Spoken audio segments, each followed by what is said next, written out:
Buenas noches. Esto es Corrientes, antes y ahora. Programa número 44. Programa histórico, cultural. Una mirada al pasado, una visión del presente. Programa de 1 hora de duración. Se transmite por Canal 4 Cabletel Mercedes Corrientes los días martes de 21 a 22 horas. Se reitera miércoles, luego del informativo de este canal, y también se carga en YouTube.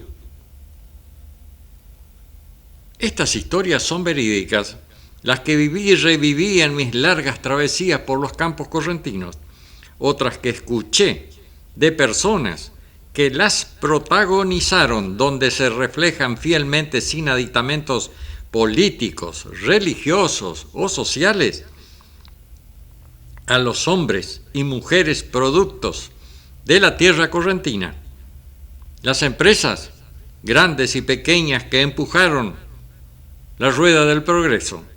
Son ellos y no otros los protagonistas de Corrientes antes y ahora.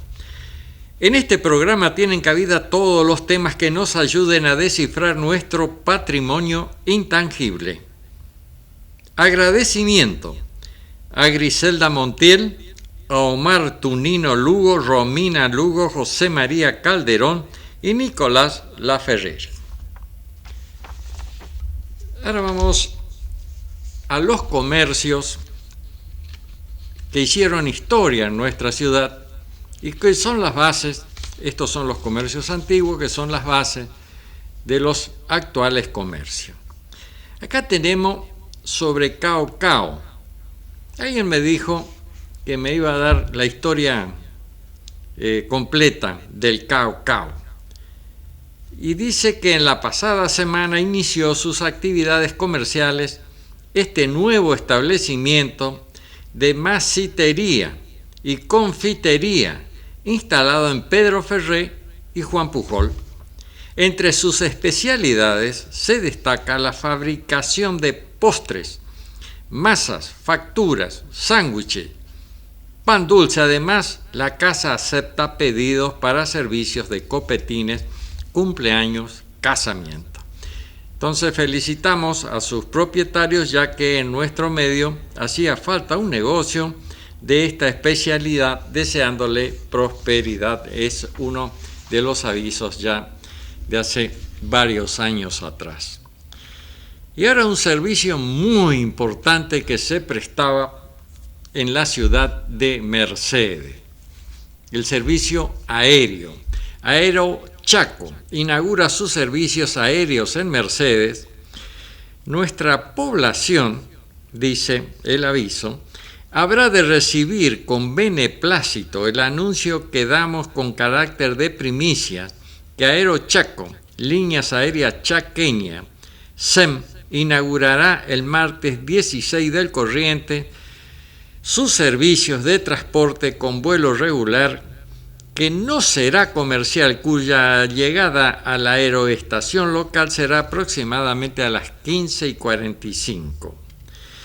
Y debido a los últimos acontecimientos de orden nacional, se efectuará únicamente el acto de dejar inaugurada la escala y se hará entrega de la representación local al estudio de los doctores Crudele, en cuya circunstancia harán acto de presencia las autoridades locales, elementos representativos de nuestra comunidad. Para el mencionado servicio, Aerochaco dispone de modernas máquinas. Bueno, qué importante era esto de que Mercedes tenía servicio aéreo a Buenos Aires y a otras localidades importantes, 3 vuelos semanales. Pasó el tiempo, mucho tiempo, y ahora estamos sin ningún aéreo a ningún lugar. Realmente estos fueron no uno, sino varios pasos atrás para Mercedes, igualmente que la pérdida del ferrocarril. Y tenemos un aviso también de alguien muy querido, en nuestra ciudad, un doctor, el doctor Julio Mahuesín, médico, cirujano, fue también director del Hospital Las Mercedes, y dice que las consultas tendrían de 10 a 12 y 16 a 18. Bueno, entonces el doctor Mahuesín, ya fallecido hace unos años. Ahora vamos a recordar a Sofía Sissi. Recordamos entonces a Sofía Sissi, que tenía un almacén muy surtido en Lavalle y Pedro Ferré. Se vendía fraccionado, en bolsas de papel, se pesaba en una balanza de plato de bronce. Era una mujer muy servicial. Vivía con su padre, de nombre Jolvino, muy celoso de su hija. Su mujer había fallecido hace varios años, es decir, la madre de Sofía. El padre se sentaba con un arreador en la vereda del negocio. En su cintura tenía un cuchillo.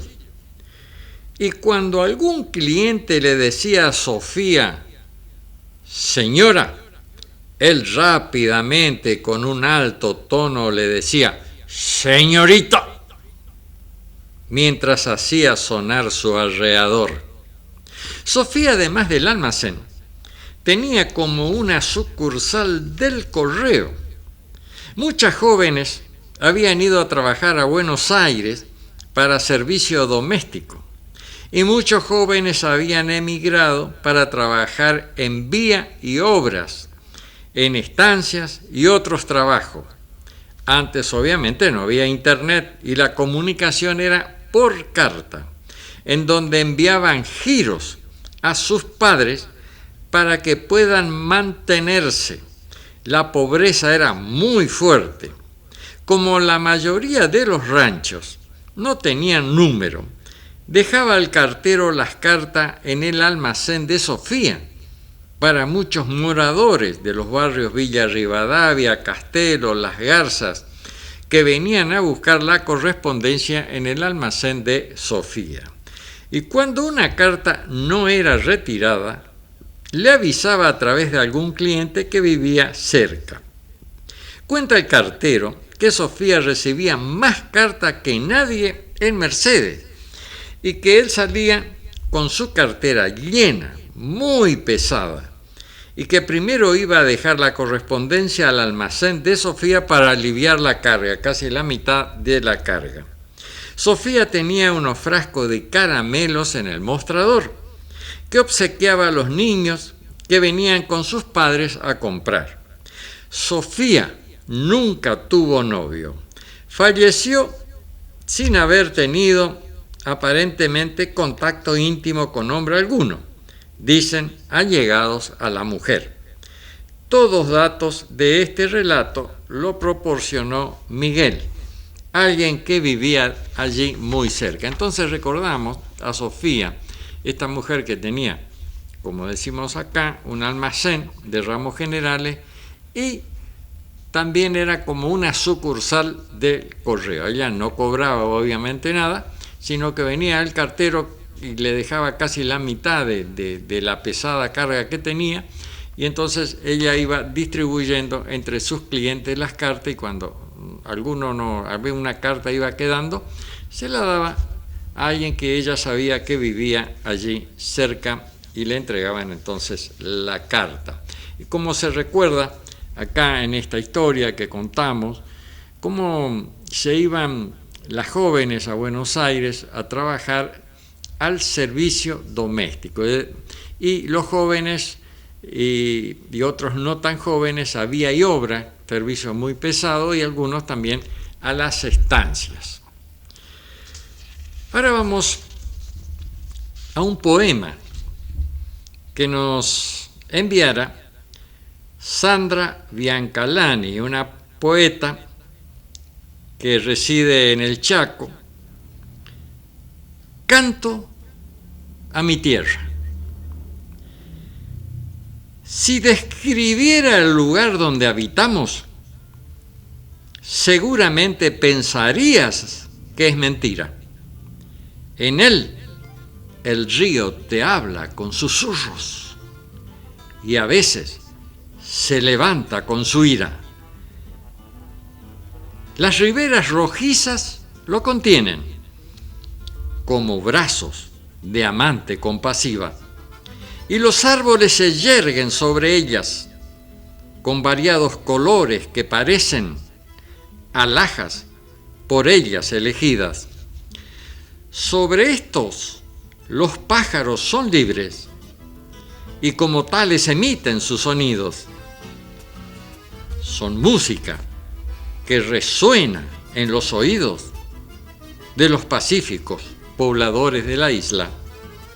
Y las canoas flotando sobre el agua, con su marcha tan lenta, tan tranquila, buscando el sustento cotidiano con el que han de alimentar a sus familias. Los bancos de arena le permiten hacer pequeños descansos repentinos cuando el fuerte sol de nuestro norte castiga sus pieles ya curtidas. Desde lejos se escucha una guitarra. Los ojos de esa gente se iluminan. Su soledad se siente acompañada. Bueno, entonces, esto es un poema que nos enviara la poeta Sandra Biancalani desde Resistencia, Chaco. Ahora vamos a ir a las cartas comprometedoras. José de San Martín era un ser excepcional, un distinto, un humanista, alguien que podía leer el sentimiento humano con la misma habilidad de aquel que lee un libro. Era magnánimo hasta con el traidor, entendiendo que a veces el espíritu del hombre débil se tuerce por el miedo o el interés. El Ejército Unido, nombre que había adoptado el ex ejército de los Andes, es batido completamente en la aciaga noche del 19 de marzo de 1818, en un lugar cercano a la ciudad chilena de Talca, llamado Cancha Rayada. La desazón de los patriotas fue total. Se corrieron rumores de que el poderoso ejército realista se dirigía hacia Santiago, e inclusive algunos dijeron que San Martín había muerto en el campo de batalla. El pánico recorrió Chile. Los antiguos jefes volverían al poder seguramente buscando venganza contra aquellos que habían osado levantar su voz contra del rey. Muchos patriotas huyen hacia la cordillera buscando la protección de Mendoza. Sin embargo, apenas 17 días después del desastre de Cancha Rayada, el general San Martín obtiene su mayor y absoluta gloria en Maipú. El 5 de abril de 1818, el ejército reconstruido, Ejército Unido, derrota definitivamente a los realistas en Maipú. Una batalla decisiva que dio libertad a Chile y aseguró la independencia argentina. Los realistas, que se creían vencedores apenas unos días atrás, huyen tratando de huir hacia el sur, tratando de evitar la captura por parte de los patriotas. Y es así que una partida del Ejército Unido obtiene la correspondencia del mismísimo Mariano Osorio, el máximo representante del rey en Chile. Inmediatamente la documentación es enviada al general San Martín. Y la historia nos cuenta que dentro de esa documentación había muchas cartas comprometedoras que evidenciaban la traición, sí, la traición de varios patriotas, tratando de congraciarse nuevamente con los realistas que suponían vencedores.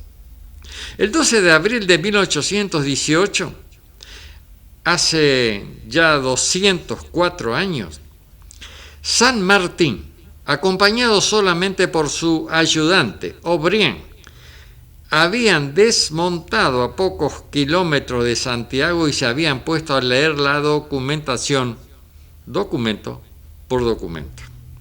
Estaban fechados después de cancha rayada y cada uno evidenciaba una traición. No guardó los nombres, ya que no lo movía el espíritu de venganza, y solo anotó los datos estratégicos que podían servir para la causa emancipadora. Su corazón era magnánimo y compasivo, aún con los traidores. Y luego de leer cada documento mandó a O'Brien, su lugarteniente, a encender una fogata en donde quemó cada carta, cada felonía. John Tremont O'Brien, su edecán irlandés, le preguntó el por qué no usaba esas cartas en contra de sus enemigos, en contra de los enemigos de la patria. Sin embargo, solo le escuchó decir estas sabias palabras: ¿y es usted, mi leal O'Brien, quien espera que yo enlute a medio Chile para que otro me execre como el mayor de los tiranos? El miedo, O'Brien, el miedo y la bolsa han dictado esas cartas. Desaparecido él, todos esos seres, esos hombres, volverán a ser buenos patriotas. Esto demuestra entonces San Martín, un ser absolutamente excepcional, un humanista, un ser totalmente distinto.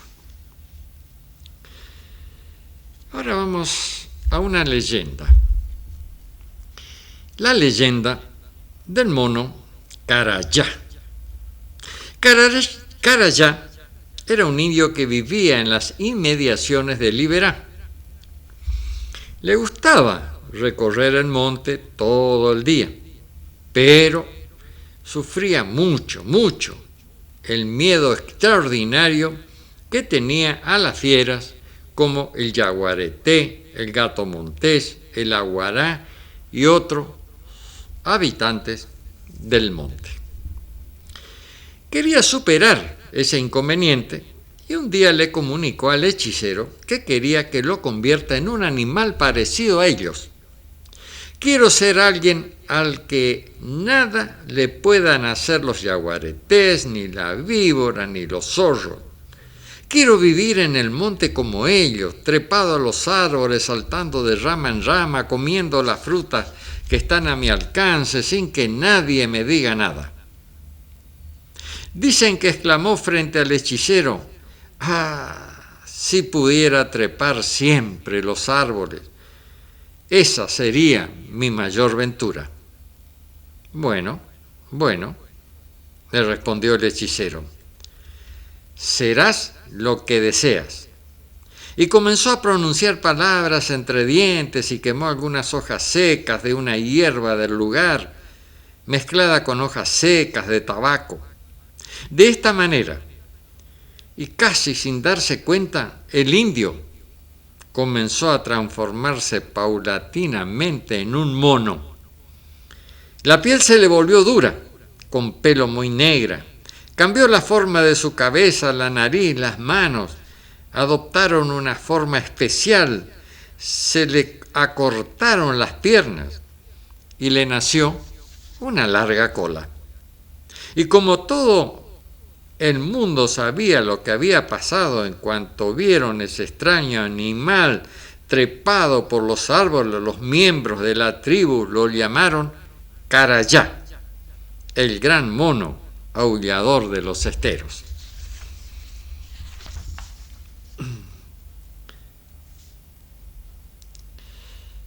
Bueno, vamos a ir ahora a un chamamé, La Calandria, interpretado este chamamé por Diego Gutiérrez y Marcelo de Llamea.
La música de este programa la selecciona Omar Tunino Lugo. Este fue entonces La Calandria, un chamamé muy conocido, clásico, que Diego Gutiérrez le agrega algunas modificaciones. Y ahora vamos a ir a un poema. Dice que en tiempos donde los docentes vuelven a estar en la opinión por si se agrega una hora más de clases, uno escucha tantas cosas. Pensando en eso, escribí lo siguiente, que podría ser más extenso aún, dice el poeta Lupi Migueles, quien es también maestro. Qué fácil es ser maestro, escuché una vez decir. Comentario que al oír me hizo bastante ruido. Quise no darle sentido, pero no puedo aguantar que se quiera rebajar el trabajo educativo. Cuando se toca de oído, nadie repara en ser manso. Hablar por boca de ganso es más fácil que pensar.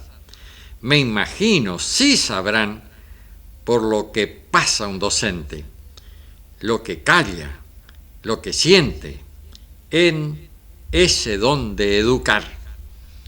Corregir, planificar, preparar las cartelera, conseguir alguna oferta de cartulina o afiches en chocolate o confites cuando se acercan las Pascuas. Y si alcanza la plata, útiles para los gurises. Usted pensará, ¿qué dice? Que no le alcanza la plata. Si el gobierno bien les paga, comentó algún señor, que no sabe la labor, tampoco tiene ni idea, que con un turno no llega nuestra plata sin valor. Y ahora que en la opinión vuelven a estar las maestras, por todas partes comentan que agregarán una hora, decisiones que se toman detrás de algún escritorio, que el docente ponga el hombro, pasó antes. Y ahora, qué poco se valora esta noble profesión, raíz de toda nación, puntal de cualquier progreso. Dicen que no hay presupuesto. La excusa más repetida del político que esquiva, que no tiene fundamentos. Si usted está leyendo esto, seguro no es un milagro, más bien fueron esos años que adquirió conocimientos, de la mano de un señor que letra a letra inculcó.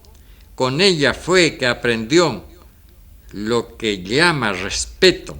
Por eso piense un momento cuando lo quiera juzgar. Póngase en su lugar, valore su esfuerzo. Si supieran todo el tiempo que le dedica a enseñar, sería otra realidad la vida de los maestros. Bueno, esta entonces es una poesía de Lupi Migueles, que también él es maestro.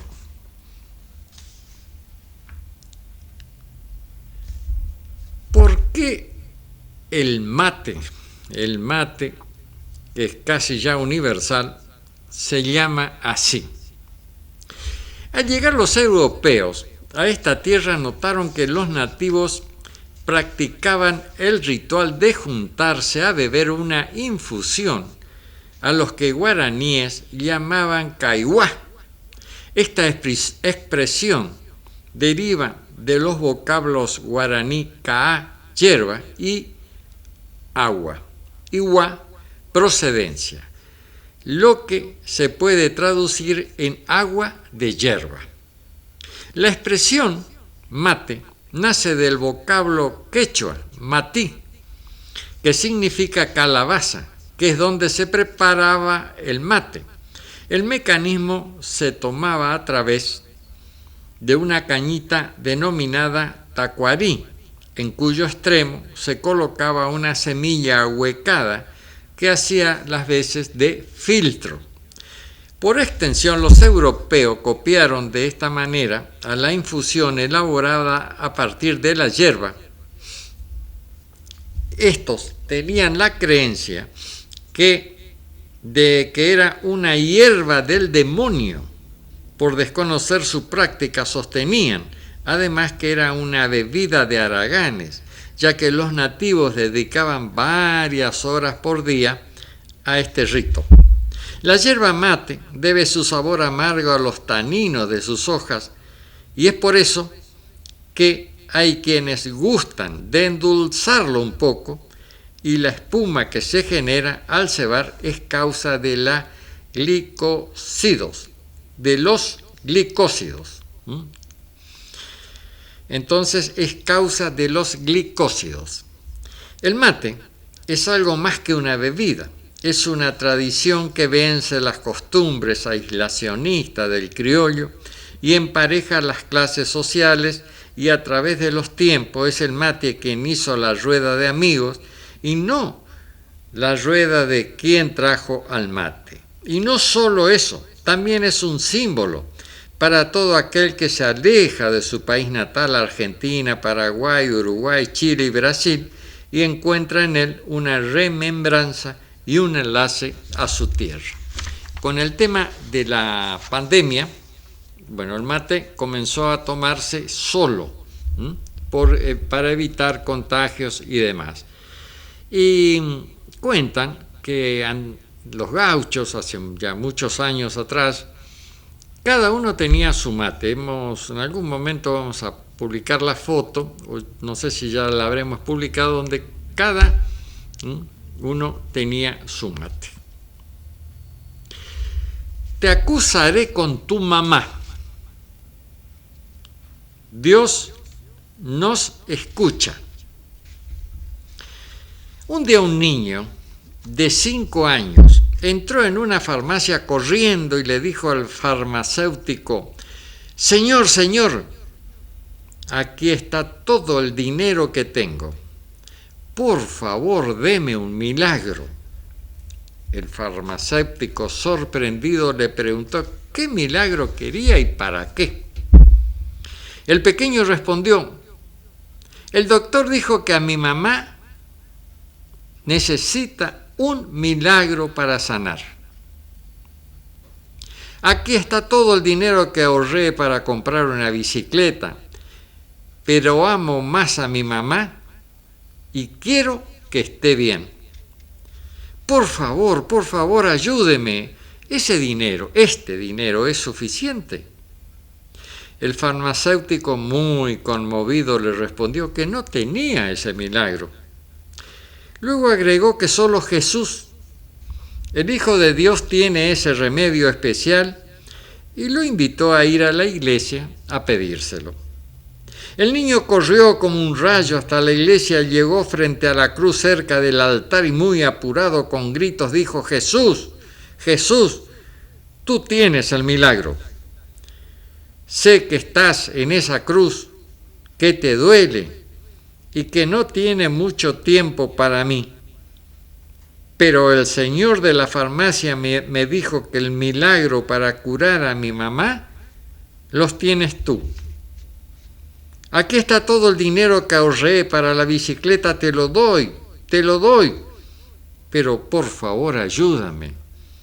Desafortunadamente Jesús no respondió ni una palabra, por eso el niño gritó: Jesús, si no me ayudas, te acusaré con tu mamá y le diré que no me quieres ayudar.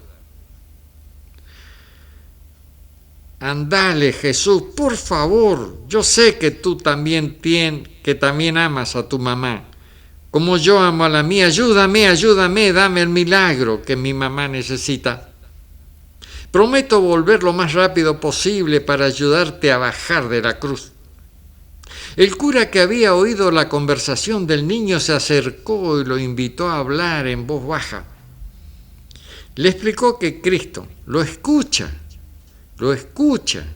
aunque no responda directamente. Y el niño cerró sus ojos y juntó sus manitas y entre lágrimas, con voz bajita, le repitió la misma súplica a Jesús. Conmovido por el niño, el padre lo acompañó a casa.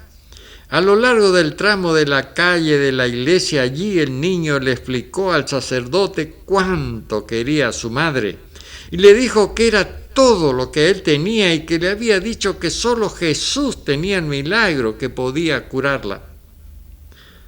Una vez en casa, el niño corrió hasta la recámara de su madre y encontró la cama vacía.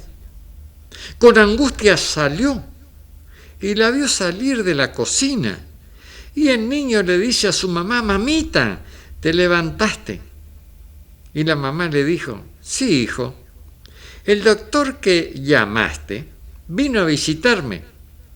Me curó, por cierto, me dijo que te saludara y me pidió decirte que él también ama mucho a su madre. Hijo, ¿cómo conociste a este doctor? ¡Qué gran médico! ¡Qué gran médico! El sacerdote, que contemplaba aquel milagro con lágrimas en los ojos, le dijo al niño: Jesús respondió a lo que le pediste y llegó antes que nosotros. Recuerda que nuestra oración siempre es escuchada por nuestro Dios.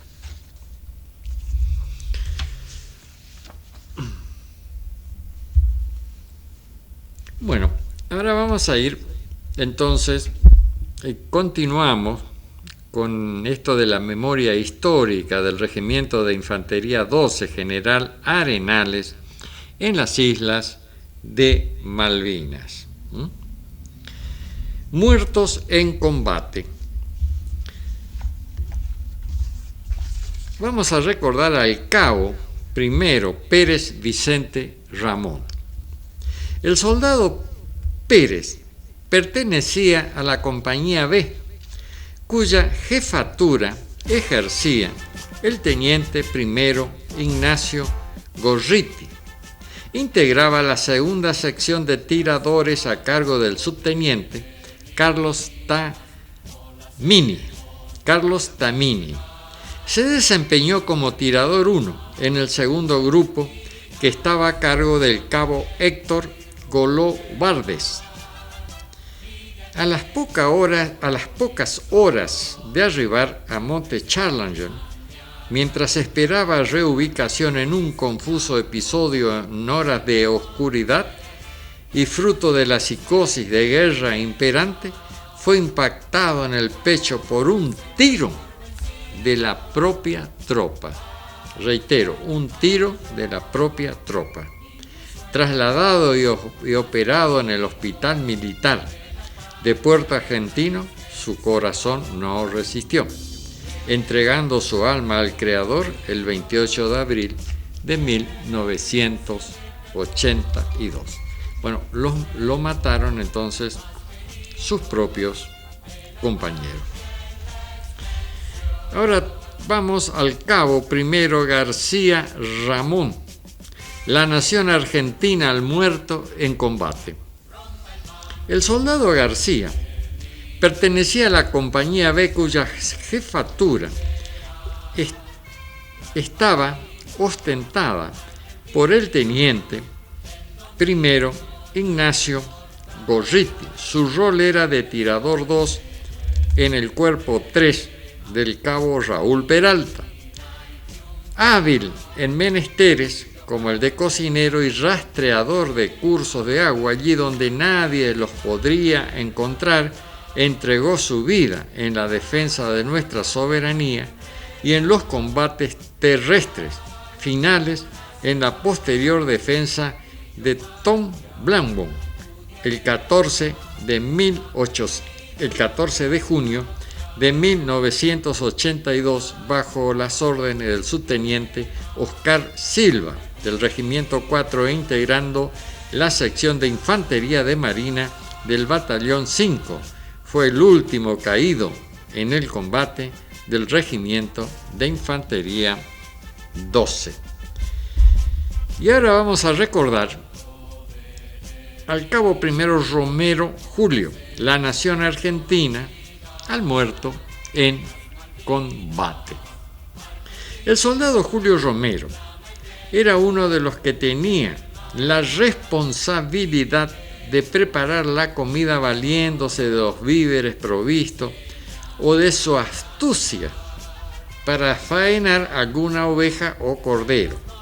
Pertenecía a la Compañía B, cuyo jefe era el teniente primero Ignacio Benjamín Gorriti. Integró la tercera sección de tiradores a cargo del subteniente Ramón Antonio Jesús Cañete y su jefe de grupo fue el sargento Dante Ricardo Perdiguero en el grupo de apoyo. Su rol de combate era el de conductor. El soldado Romero falleció en los cruentos combates terrestres desarrollados en Monte Harriet el 12 de junio de 1982, mientras estaba auxiliando a un jefe de grupo con el abastecimiento de munición a una posición y quedar rodeado por efectivos ingleses, oportunidad en que recibe fuego desde varias direcciones, ocasionándole la muerte. Bueno, Romero faenaba algunas de las ovejas de las que hay allí en las Malvinas, obviamente pertenecían a los malvineros, y por faenar una oveja, habían estaqueado a uno de nuestros soldados. ¿Quién lo estaqueó? La propia tropa, a un orden de un superior. Después vamos a recordar entonces esa historia.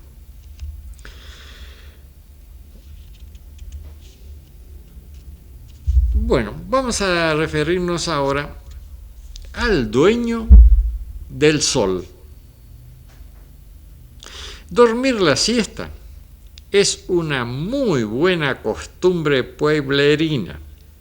Los chicos antes no tenían forma de pasar esas horas. Al no existir la televisión, la computadora, los teléfonos o las piletas. Los progenitores, para evitar que los chicos salgan a la siesta, considerada una hora peligrosa porque no había nadie por las calles en la ciudad o pueblo y en el campo inactividad total por el fuerte sol, se les decía a los niños que no salgan de la siesta porque andaba el dueño del sol, un viejo con un gran sombrero que los iba a llevar. Los niños en ese entonces eran mucho más crédulos, porque no tenían acceso a los medios de información. Daban por sentado lo que le decían los mayores, incluso algunos niños, que se habían aventurado a salir a la hora de la siesta. Le contaban a los otros niños que habían visto al dueño del sol, un viejo con un gran sombrero y un bastón. Estas es una de las historias que publiqué en uno de mis libros. Y también otra, Poncho Yeré. En el pasado era una expresión muy utilizada y en especial para calificar a las personas que cambiaban su color político. Antes se decía y se cumplía: soy liberal hasta la muerte, soy autonomista hasta la muerte. Esta pasión por el partido político de sus mayores se fue perdiendo. Aparecieron otros partidos que ocuparon los lugares vacíos que dejaron los tradicionales y se produjeron cambios en los padrones de afiliación. Ahora, la expresión Poncho Yeré quedó un poco relegada, ya que son muchos los que van y vienen de los partidos políticos. Hoy acá, mañana más allá, y pasado quizás vuelvo. Aunque en muchas oportunidades, candidatos que se presentaron y fueron elegidos por una fuerza política, se cruzaron a la vereda de enfrente y se les recuerda con una expresión: ese es un Poncho Yeré. Ahora me voy a referir a saco grueso. Se dice que las personas con dinero, ese es un saco grueso. Si tienen mucho dinero, ese es un saco grueso. Se le agrega alguna E por el dinero que tiene esa persona, de acuerdo a la fortuna del mencionado sujeto. Cuando un político de la localidad va en transporte público a ocupar un cargo político, cuando regresa generalmente ya es propietario de un automóvil último modelo que lo exhibe con cierto orgullo. Es entonces que surgen comentarios. Ese ya pelechó. Antes era un pobretón de los barrios. Ahora ya es un saco grueso.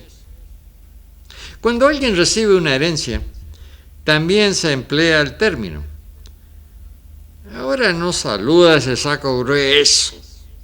el finado mucho mezquinó y ahora pasea en un importado. Si sigue así, no le va a durar mucho el saco. Saco grueso es el que tiene dinero y si posee apellido conocido, lo es más aún. Ahora, me voy a referir al zorro en el gallinero. Reitero, todas esas historias están en uno de mis libros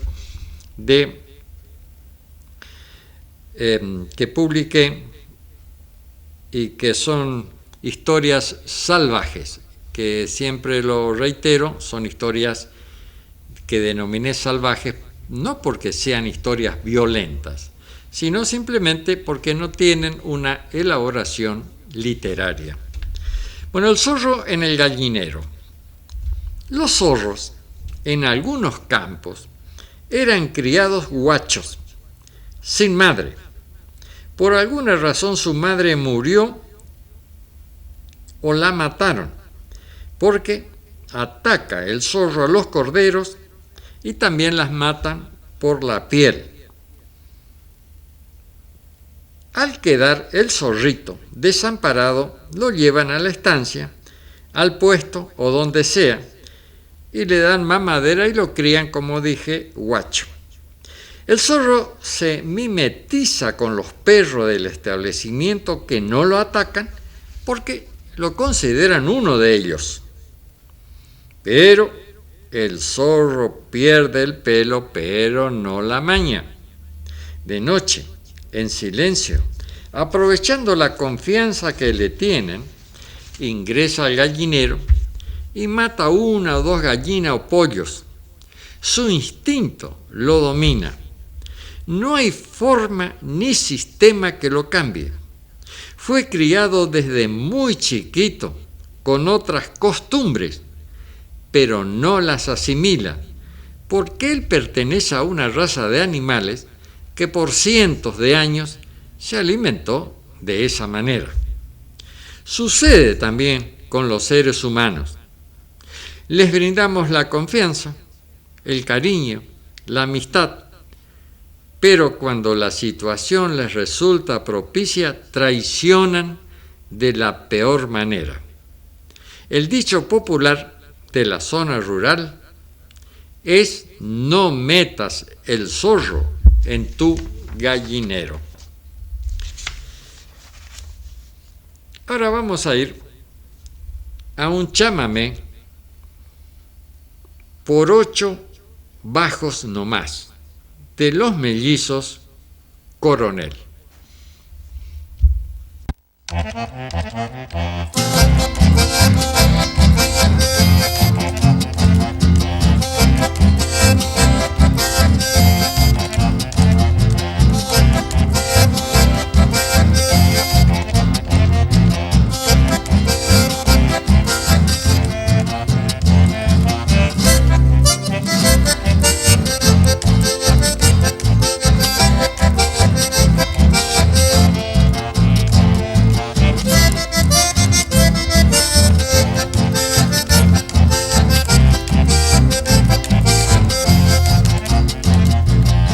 Paisanaje le gusta el chamamé bien maceta. De las manos las parejas se preparan para bailar. Se escuchan los zapucay y van las polleras flameando. Los paisanos zapateando sin perder el compás. Candelaria está tocando con 8 bajos nomás.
Bueno, ya estamos en los últimos minutos del programa.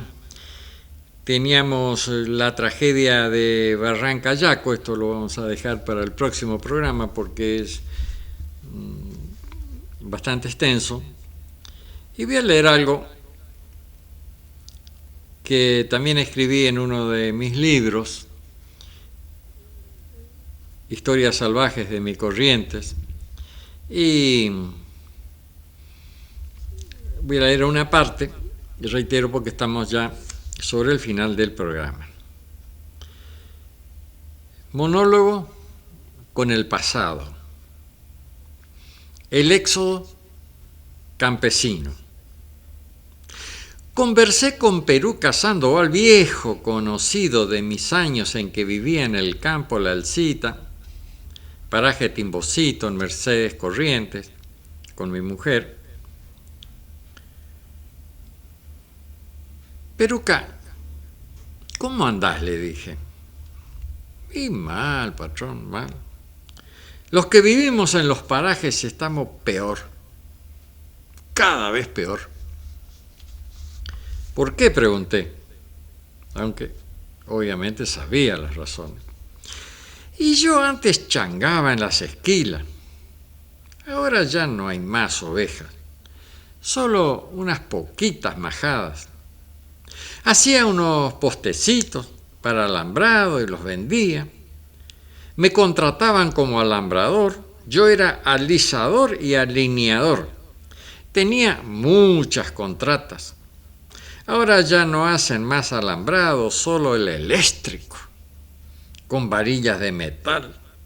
Perdimos nuestro trabajo, patrón. Ya no cosechamos arroz con la foiza. Ahora es a máquina, todo a máquina, patrón. Estas máquinas nos sacaron nuestro trabajo. Antes hacíamos chacra y llevábamos con carro al pueblo, ahora todo traen en camiones de otros lugares. Los carros ya no pueden transitar, dicen que el hierro de las llantas rompen el asfalto y los camiones recargados no los rompen, patrón. Dicen que maltratamos las yeguas tiradoras de los carros, ahora que se terminaron los carros, se terminaron las yeguas carreras. En el paraje vendimos las yeguas carreras para el frigorífico, todas mortadela, patrón. Esos que dicen que le pegamos, pero lo único con el arreador, algún chicotazo al aire. Esos que las protegían se las comen ahora como mortadela, en sándwiches. También quieren parar la doma, eso que siempre existió. ¿Cómo te van a amansar los potros? No saben ni andar a caballo y quieren opinar. Nosotros cuidamos los caballos, patrón. Si son los que nos llevan a todos lados y podemos trabajar con ellos. La única yegua, patrón, que no vendí era la que llevaba el cencerro. Mucho me acompañó por los campos cuando llevaba poste a los pagos. Era vaqueana para encontrar la huella, no la pude vender, patrón. Era como de mi familia. Me querían pagar más porque era una yegua linda, gorda, grande. Pero yo sabía que era para frigorífico, patrón. Murió en el campo. Ella por lo menos murió en el campo. Yo ya no voy a morir en el campo donde nací. No me puedo ya quedar más tiempo.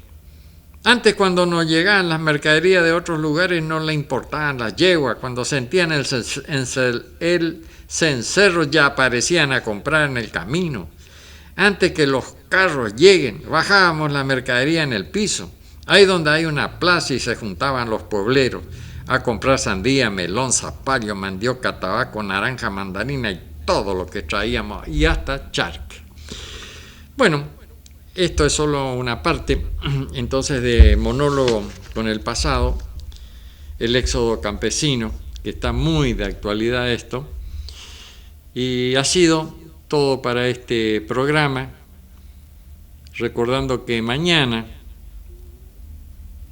a partir de las 14 horas, luego del informativo de este canal, este programa va a ser reiterado.